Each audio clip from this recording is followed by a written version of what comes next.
Hi friends, welcome to my channel. ఈ temple ఎక్కడుందో మీలో ఎంతమందికి తెలుసు? ఈ టెంపుల్కి ఎప్పుడైనా మీరు వెళ్ళారా?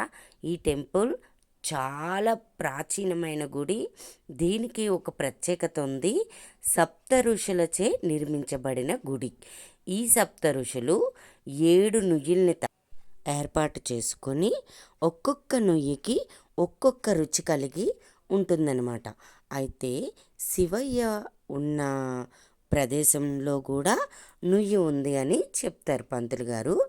మనకి అక్కడ చుట్టుపక్కల 5 నుయ్యిలు కనిపిస్తాయి. ఒక నుయ్య కొండపైన ఉందని, ఇంకొక నుయ్య శివయ్య కిందన ఉందని చెప్పడం జరుగుతుందన్నమాట. ఇక్కడ స్థల పురాణం అంతా అక్కడ పంతులు గారు వివరంగా చెప్పారు. షడ్రుచుల సమ్మేళనమే ఈ శివయ్య దగ్గర ఉన్న నుయ్య అంటారనమాట. 6 నూతులు ఒక్కొక్క రుచి కలిగి ఉండి, ఈ 6 రుచులు కలిగి ఉన్న నుయ్యే శివయ్య స్వయంభూగా వెలిశారనమాట.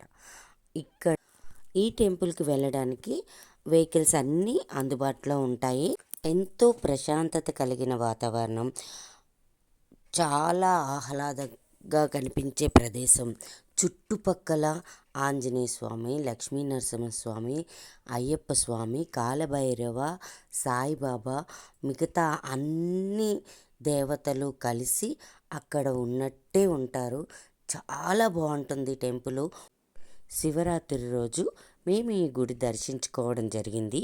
అక్కడే ఆ రోజంతా జాగారం ఉండి, మరుసటి రోజు సముద్ర స్నానం చేసుకొని, ఆ తర్వాత శివపార్వతుల కళ్యాణం చూసుకొని, అప్పుడు తీర్థ ప్రసాదములు కూడా స్వీకరించి, ఆ తర్వాత మేము ఇంటికి వెళ్ళడం జరిగింది.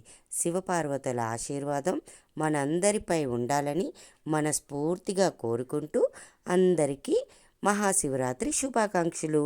కొంచెం లేటుగా అయినా శివయ్య ఆశీస్సులు మనందరిపై ఉంటాయనే మనస్ఫూర్తిగా కోరుకుంటున్నాము.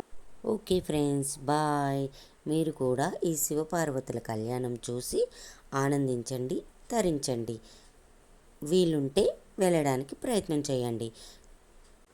ఓకే ఫ్రెండ్స్, ఈ టెంపుల్ మీకు నచ్చితే లైక్ చేయండి, షేర్ చేయండి, సబ్స్క్రైబ్ చేసుకోండి. బాయ్.